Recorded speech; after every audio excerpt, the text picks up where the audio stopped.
ओम नमः सिद्धिभ्य ओम नमः सिद्धिभ्य ओम नमः सिद्धिभ्य ओम शुद्धात्मने नमः।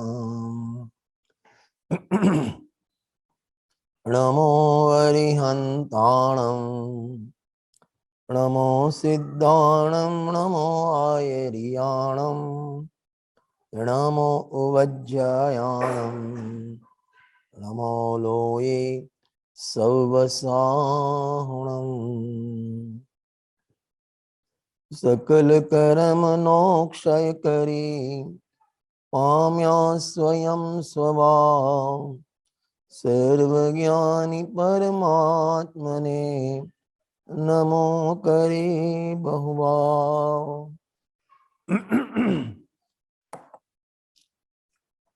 इष्टब्दस ग्रंथ में जे आपणे दर शुक्रवारे जे स्वाध्याय चाले छे, गया शुक्रवारे थोड़ी तबियतना लीधे ब्रेक आव्यो हतो।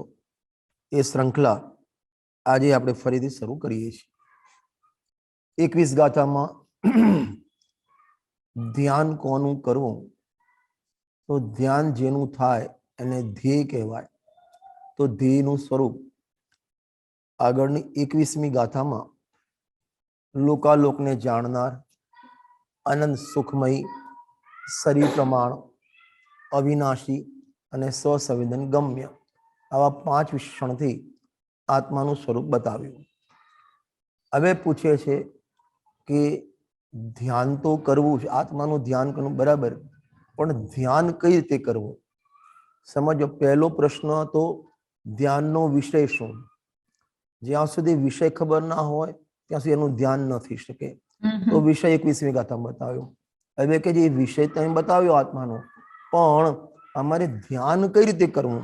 जो 22 गाथाना उपर प्रश्न कर्यो छे, अहीं शिष्य कहे छे के जो आत्मा आवा प्रकारनो छे, जो आत्मा आवा प्रकारनो छे, એટલે આગળના 5 વિશેષણ આપણે જે બતાવ્યા હતા એ 5 વિશેષણ લઈ લેવાના અને જો આત્મા આવો છે તો તેની ઉપાસના, એની આરાધના, એની સાધના અથવા એનું ધ્યાન, બધા શબ્દો એકાર છે। ઉપાસના કહો, આરાધના કહો, પૂજા કહો, એને ધ્યેય બનાવો, એ બધું એકાર છે। કેવી રીતે કરવી જોઈએ? આત્મ ઉપાસનાના ઉપાયનો આ પ્રશ્ન છે એ સ્પષ્ટ છે। એટલે પ્રશ્નકારને મનમાં એવી શંકા છે કે આત્મા તો સર્વજ્ઞ સ્વભાવી છે, શરીર પ્રમાણ છે, અનંત સુખમય છે, જ્ઞાનમય છે, એ વાત તો સાચી, પણ એની પ્રાપ્તિ માટે કોઈ વ્રતાદિ કરવા પડશે। ગુરુદેવ પ્રવચનમાં આની ઉપોદ્ઘાતમાં આના જે હમણાં વાંચ્યું એના ઉપર એમને પ્રવચન કર્યું છે અને કીધું કોઈ વ્રત, તપ, પૂજા, દાન, વ્રત, શીલ, સંયમ, એ શુભ ભાવ अथवा शुभ क्रिया शू एनाथी आत्मा प्राप्त थाय? आदि आदि जेना मन में शंका थाय तो एना उत्तर रूपे आ 22 नंबरनी गाथा ध्यान कई रीते करवुं। जो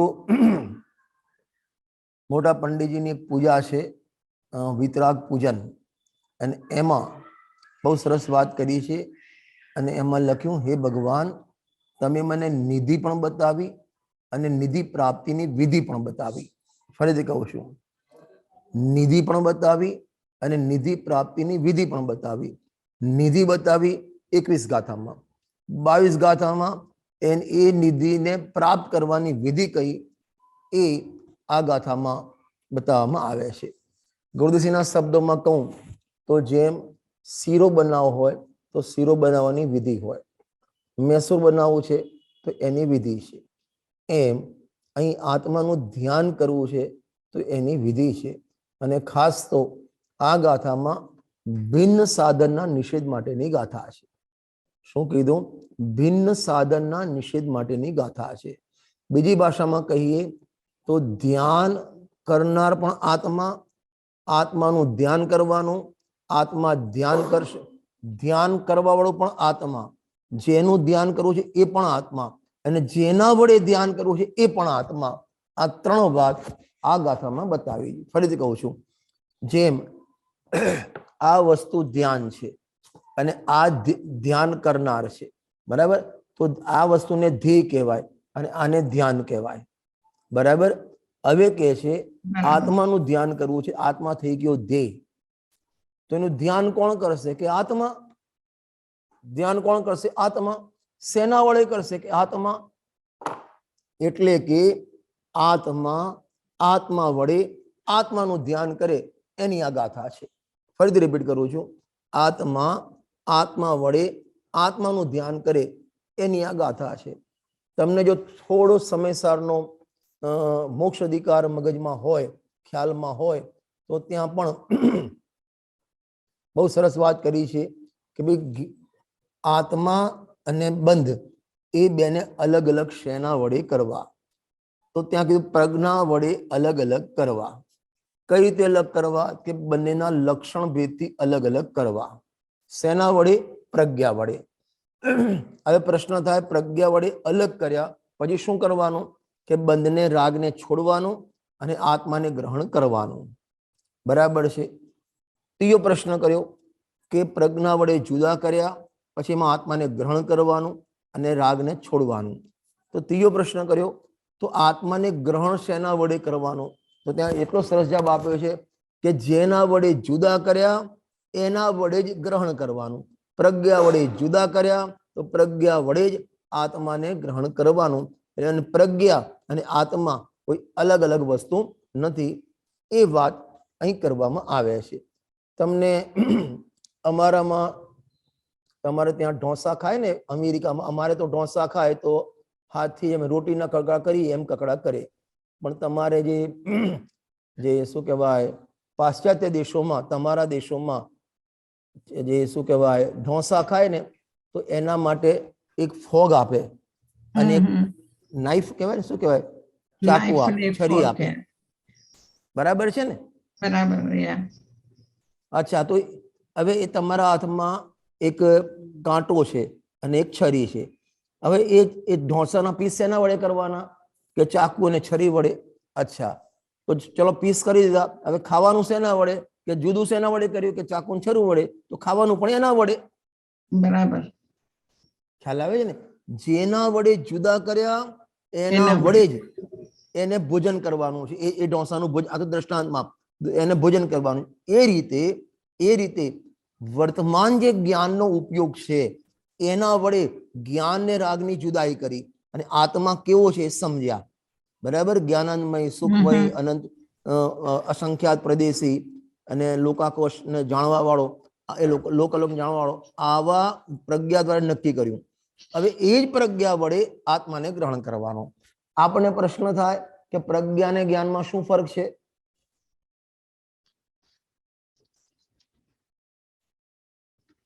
હેલો, હાજી. પ્રજ્ઞા અને જ્ઞાનમાં શું ફરક છે? પ્રજ્ઞા વડે જ્ઞાન જણાય છે. તો સમજો, જે જ્ઞાનનો ઉપયોગ છે, જે જ્ઞાનનો ઉપયોગ અનાદિ ઇન્દ્રિય અને મનના અવલંબને પરમાં પ્રવર્તતો હતો, તો એ જ્ઞાનના ઉપયોગને એટલે એ પરિણમને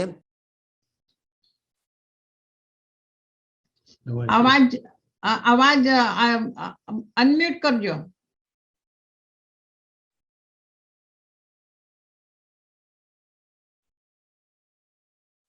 અવાજ નથી આવતો, અનમ્યુટ.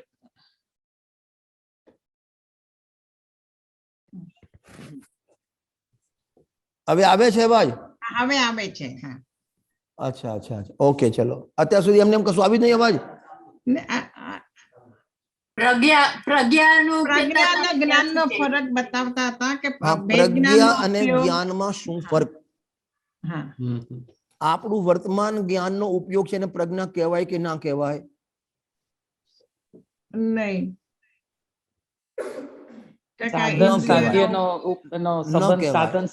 ઉપયોગ કેવી રીતે કરીએ, ક્યાં કરીએ છીએ એના પર છે. સમજો ધ્યાન.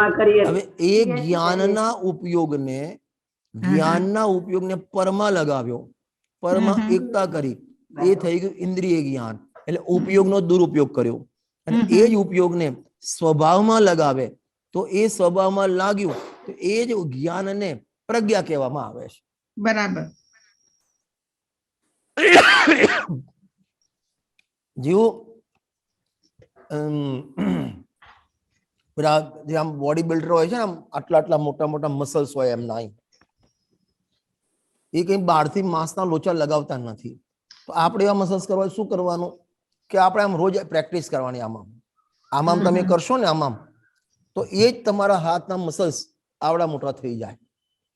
એમ એ જ જ્ઞાનને અંતર્મુખ વાળવાની પ્રેક્ટિસ કરતા કરતા જ્યાં અંતર્મુખ વળ્યું એ જ જ્ઞાન પ્રજ્ઞા રૂપે થઈ જાય. તો આ ગાથામાં, હેલો આવે છે અવાજ? હાજી. તો આ ગાથામાં આત્માના ધ્યાન કરવા માટે ભિન્ન સાધનની કોઈ જરૂર નથી. જેનું ધ્યાન કરવું છે એ તું પોતે છો, જેના વડે ધ્યાન કરવું છે એ પણ તું પોતે છો. ખ્યાલ આવ્યો ને? આત્માનું આત્મામાં આત્મા વડે ધ્યાન કરવાનું, એની આ ગાથા 22 નંબરની ગાથા છે. પહેલા આપણે પાઠ કરીશું અને ત્યારબાદ એની ચર્ચા આપણે આગળ વધારીશું.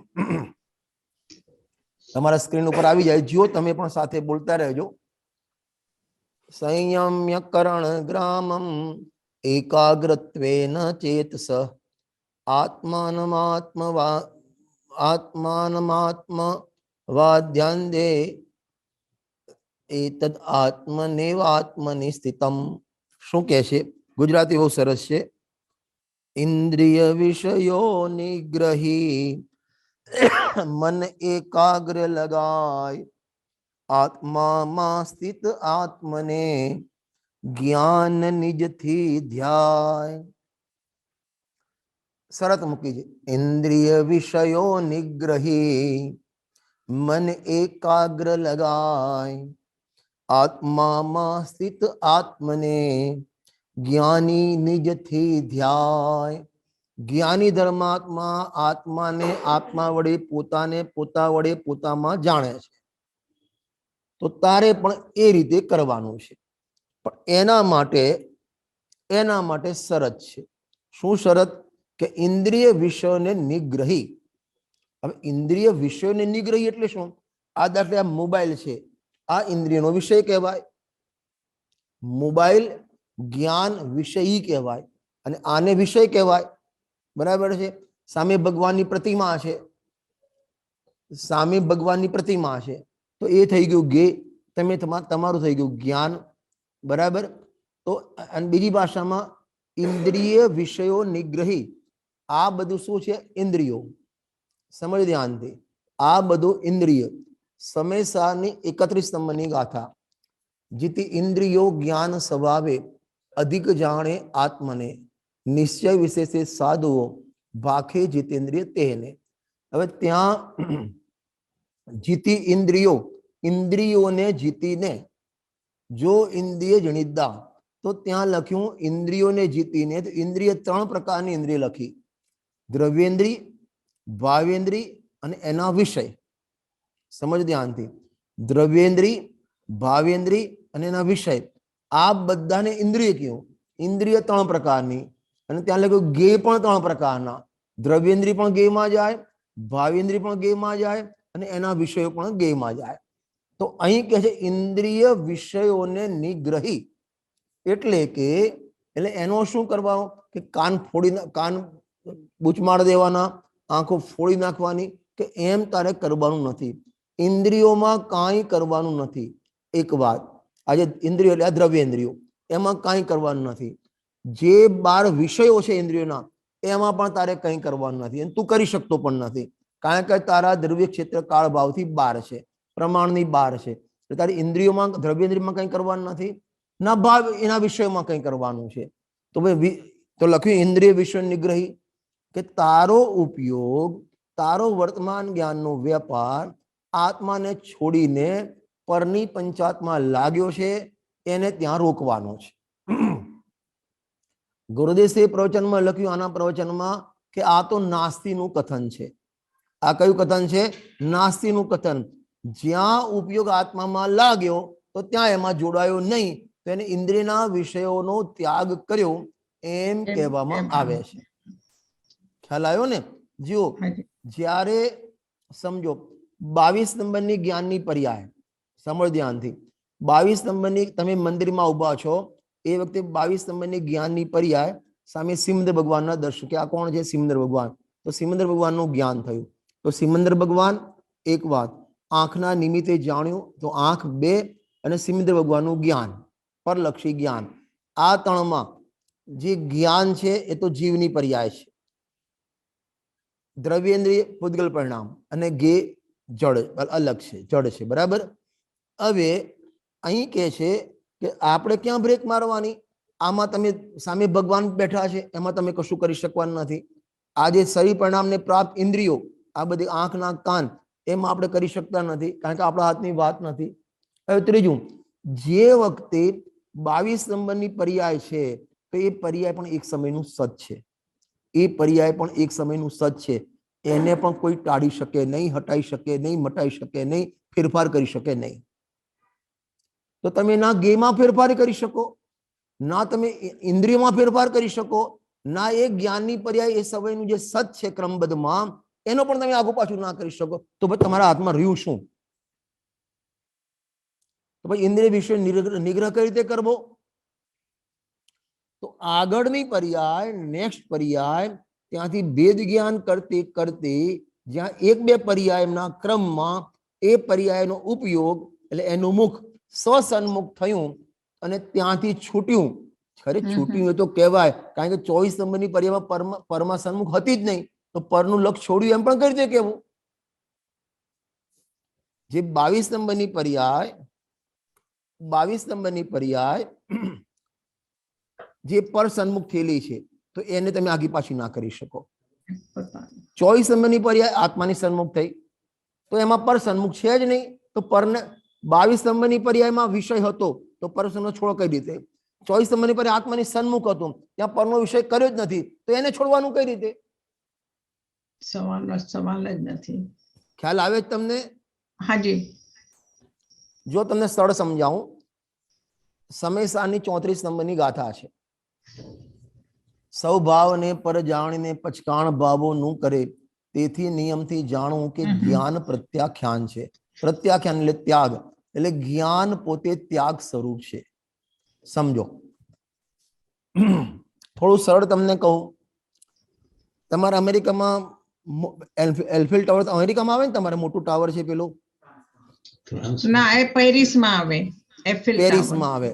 અચ્છા, પેરિસમાં જ્યાં આવતું હોય એ તમારે લેવું હોય ને તો $1 લાખ આપવા તૈયાર છું. લેવું તમારે? બોલો. નહીં. $1 લાખ આપું છું તમને. પણ તમારું તમારી પાસે હોય તો આપો ને, પણ તમારી પાસે તો છે નહીં. આ તો તમે થોડા સજ્જન છો એટલે ભાઈ તમારી પાસે ના હોય તો કઈ રીતે આપી શકો? અમારે અહીં ગુજરાતમાં હોય ને એમ પૂછ કે એમ કે તારા બાપનું છે. ખ્યાલ આવે છે ને? તો પોતાની માલિકી ન હોય, પોતાની માલિકી ન હોય એને તમે આપી શકો કોઈને? ના આપી શકો, ના આપી શકો. એક વાત. હવે બીજી વાત, તમારી માલિકી આપી શકો, ના આપી શકો?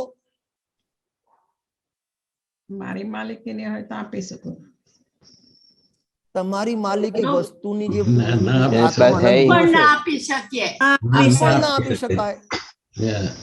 આપણી પાસે આપણા ગુણ છે તો પોતાની ક્યાં વસ્તુ ના આપી શકાય, તો આપી શું શકાય? કઈ કઈ નહીં ના આપી શકાય. ત્યાગ ઉપાદાન કઈ ના અપાય, કારણ કે આત્મામાં એક ત્યાગો ઉપાદાન શૂન્યત્વની શક્તિ છે. પરનું ગ્રહણ પણ ના કરી શકે અને પરનો ત્યાગ પણ ના કરી શકે. બે વાત થઈ ગઈ. ત્રીજી વાત, ત્યાગ શું કરવાનો? કે એના પ્રત્યેની મમતાનો ત્યાગ કરવાનો. બરાબર. શેનો ત્યાગ કરવાનો? મમતાનો. મમતાનો ત્યાગ કરવાનો. હવે અહીં આગળ સમયસાર કહે છે અથવા આ ગાથા કહે છે કે મમતાનો ત્યાગ પણ નથી કરવાનો. કેમ? કેમ કે જે પર્યાયમાં મમતા છે એ વખતે તમે ત્યાગ કઈ રીતે કરી શકો એનો? એ તો એક સમયનું સત છે, પર્યાયમાં વિદ્યમાન છે, એનો ત્યાગ કઈ રીતે કરી શકો? 20 નંબરની પર્યાયમાં પર સાથેની મમતા મિથ્યાત્વ પડ્યું છે, તો એનો એક સમયનું સત છે, એનો ત્યાગ કઈ રીતે કરી શકો? અને જ્યાં 22 નંબરની પર્યાયમાં ઉપયોગ આત્મામાં ગયો ત્યાં મિથ્યાત્વ રહ્યું જ નથી, તો છે નહીં એનો ત્યાગ પણ કઈ રીતે થાય? બરાબર. જ્યારે હતું, સમજો ધ્યાનથી, જ્યારે હતું ત્યારે પણ ત્યાગ ન કરી શકો, અને જ્યાં ઉપયોગ અંદરમાં ગયો ને તો મિથ્યાત્વ રહ્યું જ નહીં, તો રહ્યું નહીં તેનો ત્યાગ કઈ રીતે કરી શકો? થઈ જ ના શકે. ના પરનો ત્યાગ થાય, ના પોતાની વસ્તુનો ત્યાગ થાય. તો પછી કીધું કે મમતાનો ત્યાગ થાય, કે મમતાનો ત્યાગ પણ કઈ રીતે થાય? જ્યારે મમતા છે તેનો ત્યાગ થઈ શકતો નથી, અને જ્યાં અંદર ઉપયોગ ગયો, આત્મામાં લીન થયો, ત્યાં મમતા રહી નહીં, તો છે નહીં એનો ત્યાગ કઈ રીતે કર્યો? તો પ્રશ્ન થાય તો ત્યાગ કોનો? એટલા માટે ત્યાં સમયસરમાં લખ્યું ત્યાગ નામ માત્ર છે. પહેલા મમતા મિથ્યાત્વ હતું અને અત્યારે નથી, તો ઉપચારથી ત્યાગ કર્યો એમ કહેવામાં આવે છે. વાસ્તવમાં ત્યાગ ગ્રહણ છે જ નહીં. બરાબર. ખ્યાલ આવે છે? भ्रमित ग्रहण था, હાજી, भ्रम से ऐसा मानता था कि ये मेरा। અરે ભ્રમથી માનતો હતો ને, પણ ભ્રમથી માનતો હતો, પણ ભ્રમતો હતો ને એની પર્યાયમાં.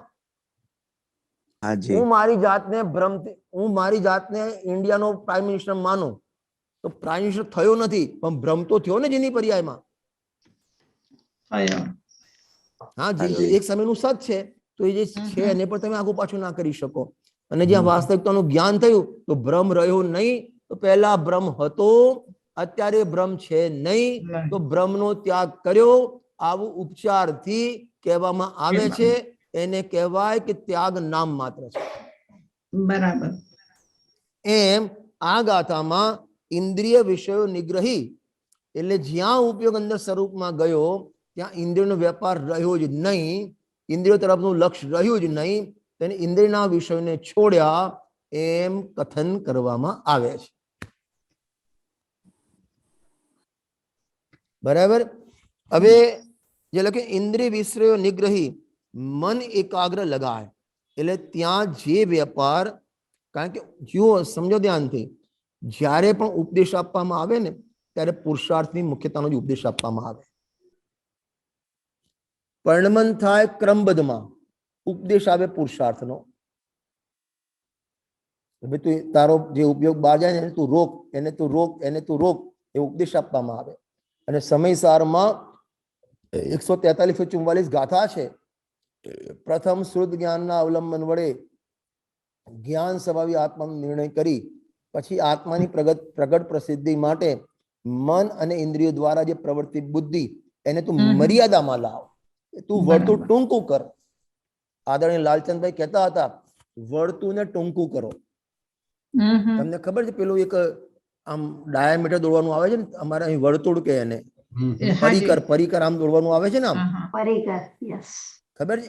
એટલે વચ્ચેમાં એક આમ પિન હોય, પછી એમાં પેન્સિલ ભરાય, આમ આમ ગોળ ગોળ ફેરવવાનું, આખો રાઉન્ડ થાય. ખબર છે? હાજી, હાજી. તમે પરિકર કે તમારે શું કે એને? કંપાસ. કંપાસ કે કંપાસ. કંપાસ, ચલો કંપાસ. હવે સમજો, આ કંપાસની આ પોઈન્ટ છે અને મેં અહીં પિન રાખી, અહીંથી આ પોઈન્ટ થી 6 ઇંચ બહાર લઈ ગયો, તો જેટલી પેન્સિલ સર્કલ થી બહાર, એટલે પોઈન્ટ થી બહાર, એટલું વર્તુળ મોટું થશે. એટલે જેટલું વર્તુળ મોટું એટલા તમે સેન્ટર થી આગા ગયા. બરાબર. ખ્યાલ આવે છે? હાજી, હાજી. જેટલા તમારું વર્તુળ મોટું એટલા તમે સેન્ટર થી દૂર ગયા. તમારું 1 ફૂટનું વર્તુળ તો તમે 1 ફૂટ સેન્ટર થી દૂર ગયા. 2 ફૂટનું વર્તુળ 2 ફૂટ દૂર ગયા. એમ જેને 12મા લૌકિક જીવનમાં બહુ આનો ઉપયોગ એટલો પ્રસાર કર્યો, વર્તુળ મોટું કર્યું છે ને, જેટલું વર્તુળ મોટું થશે એટલો તું તારા આત્માથી ઉપયોગ બહાર જશે. માટે એ વર્તુળને ટૂંકું કર, અને વર્તુળને ટૂંકું કરીશ ને તો સુખેથી જીવન જીવાશે આત્માના લક્ષ્ય. બરાબર. જેટલો ઉપયોગ 5 ઇન્દ્રિય છઠ્ઠા મનના બહાર ફરે છે ને એને મર્યાદામાં લાવો. ઇન્દ્રિય વિષયો નિગ્રહી, એટલે એને મર્યાદામાં લાવો. અને મર્યાદા, જો ઉપદેશની ભાષામાં મર્યાદામાં લાવ એમ કહેવાય અને અધ્યાત્મની ભાષામાં એમ કહેવાય તું આત્માને લક્ષમાં લે, ઉપયોગ ઓટોમેટિક મર્યાદિત થઈ જશે. ખ્યાલ આવ્યો ને? એક યાગ મંડળ વિધાન છે જે પ્રતિષ્ઠામાં કમ્પલસરી વિધિ પ્રતિષ્ઠા હોય. યાગ મંડળ સર્વ મંડળોનો રાજા કહેવાય. એ મંડળમાં જ્યારે મુનિરાજની પૂજા આવી, 9 વલય છે, પંચ પરમેશ્વરી વગર 9 દેવતાનું પૂજન છે, સમજો ને એક જાતનું. તો એમાં જ્યારે મુનિરાજનું પૂજન આવ્યું અને એમાં જે બધા અર્ઘ એમાં સમર્પિત કર્યા, એમાં મુનિરાજના માટે બહુ સરસ લખ્યું છે કે મુનિરાજ પોતાના મનરૂપી બંદરને, કપી શબ્દ વાપર્યો છે, બંદરને, ઉપયોગરૂપી બંદર એટલો ચંચળ આમ ભમતો રહે, જેમ વાંદરો કુદાકુદ કરે એમ આપણો ઉપયોગ કુદાકુદ કરે છે. તો મુનિરાજ એને સાંકળથી બાંધે છે, અને સાંકળ કઈ? જીનવાણી. એટલે પોતાના ઉપયોગને જીનવાણી રૂપી સાંકળથી બાંધે છે. એટલે અંદર રહે તો આત્મામાં રહે, બહાર રહે તો જીનવાણીમાં આવે, ત્રીજી જગ્યાએ ઉપયોગ જાય જ નહીં. આપણો ઉપયોગ અંદર આવવાનું તો કોઈ શું કહેવાય લક્ષણ દેખાતા નથી, જીનવાણીમાં બહુ રહેતો નથી, પછી બહાર ભમે. આખા દેશની ચિંતા, ગામની ચિંતા, સમાજની ચિંતા, વેપારની ચિંતા, છોકરાના છોકરા, એ બધી ચિંતા કરે. આ બધી જેટલી ચિંતાઓ થાય ને એટલું તારું વર્તુળ મોટું થતું જાય છે. જનસંપર્કથી દૂર રહેવા જેવી વાત છે. એટલા માટે શ્રીમદ રાજની સાહેબે એકાંત અને સત્સંગનો વધારે ભાર આપ્યો છે. બરાબર. ખ્યાલ આવે છે ને? મન ઇન્દ્રિય નિગ્રહી, શું ગજબ શબ્દ વાપર્યો. મન એકાગ્ર લગાય. હવે એકાગ્ર કોણ? એકને અગ્ર કર, આત્માને અગ્ર કર. અને એકાગ્ર માટે છે ને એક બહુ સરસ આમાં આપ્યું છે પરિભાષા, આજે મારા વાંચવામાં આવી હતી.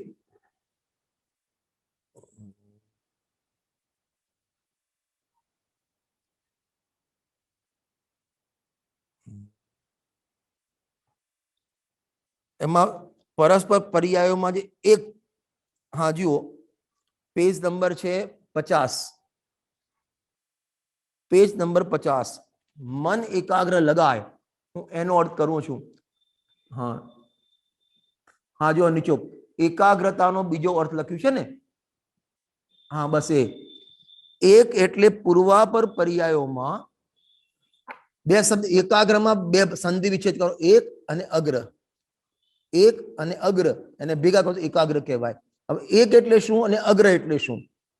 એક એટલે પૂર્વાપર પર્યાયોમાં અનુસૂત રૂપથી અવિચ્છિન્ન રૂપથી પ્રવર્તમાન, એનું કહેવાય એક. અને એને અગ્ર એટલે આત્મા, જેનો તે એકાગ્ર એવા ભાવથી એટલે એકાગ્રતાથી. શું કહેવા માંગે છે?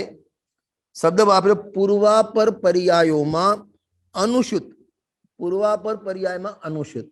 જો તમને આમ શાસ્ત્રના શબ્દો છે, તમને આમ સમજાવું. એક સોનાની વીંટી છે, એ પૂર્વ પર્યાય. હવે એ સોનાની વીંટી ભાગી અને તમે એમાંથી ચેઇન બનાવી, એ બીજી પર્યાય.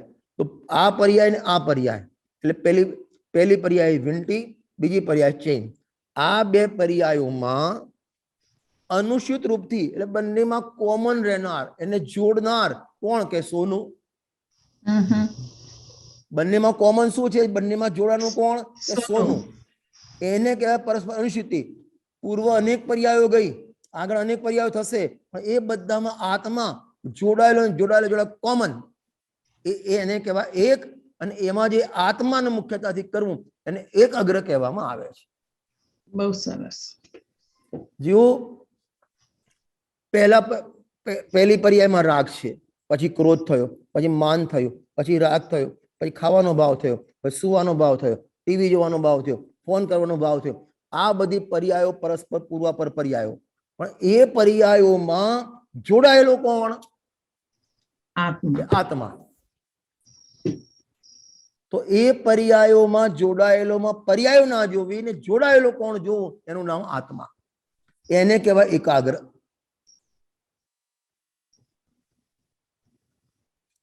એટલે જ્ઞાનની મતિ જ્ઞાન પર્યાય પાછું, શ્રુત જ્ઞાન પર્યાય પાછું, ઓછો ઉગાડ વધારે ઉગાડ, એમ પરસ્પર પર્યાય બદલાતી રહે. એ પર્યાયમાં જે જ્ઞાન સામાન્ય સ્વભાવ એ કોમન છે, એ કહેવાય એક. અને એવો જે જ્ઞાન આત્મા એને મુખ્ય કરવો એને કહેવાય એકાગ્ર. એકાગ્રતા. ખ્યાલ આવે છે ને? બહુ ગજબ. આપણો ટાઈમ થવા આવ્યો છે. નેક્સ્ટ પીરિયડમાં આને બહુ જ આ વસ્તુ સમજવા જેવી છે. આપણને પ્રશ્ન થાય કે પર્યાયો તો કશાયની પર્યાયો છે, તો કશાયની પર્યાયમાં આત્મા કઈ રીતે કાઢવો? પ્રશ્ન થાય ને આપણને. એનો આધાર આપણે પ્રવચન સારજી ના 47 નય છે અને એના પછીનો કળશ છે. એ કળશ વાંચીને તમને બતાવીશ અને એમાં ગુરુદેશનો આધાર બતાવીશ. અરે એટલે સુધી લખ્યું છે કરતું નહીં, કરતું નહીં આત્મા રંગરેજની માફક કશાયનો કરનાર છે. રાગનો કરતા આત્મા છે, કરતું નહીં. બરાબર? અને એમાં લખ્યું આ નયથી પણ દ્રવ્ય દૃષ્ટિ થાય છે. હવે આવું આપણને હચમચી જઈએ. એની ચર્ચા તો જયારે નેક્સ્ટ પીરિયડ આવશે આપણે બીજી આના પછીના એ વખતે હું તમને સમજાવીશ. એમાં આજ તો આના ઉપર મુખ્ય આપું છું. એક એટલે પૂર્વાપર, પર્યાયોમાં અનુષિત રૂપથી રહેના વાળો, અનુષિપ્તિ રહેવા વાળો. માળા તમે ગણો, માળા જે મંદિરમાં માળા મૂકેલી હોય ને, એક મણકો, બીજો મણકો, ત્રીજો મણકો, ચોથો મણકો. હવે એ મણકાડી માળા આપજે મને, હું તમને સરળતાથી સમજાવું.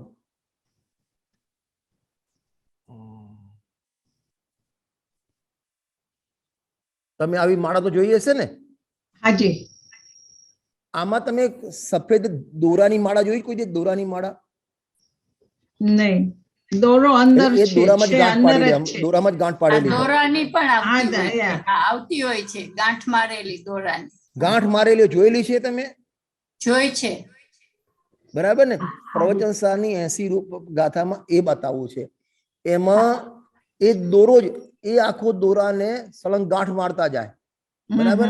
હવે તમે એક મણકો આમ હું અત્યારે જો આમ મણકો આમ કરું છું, એમાં મણકો ફરે કે માળા ફરે છે? બંને ફરે છે.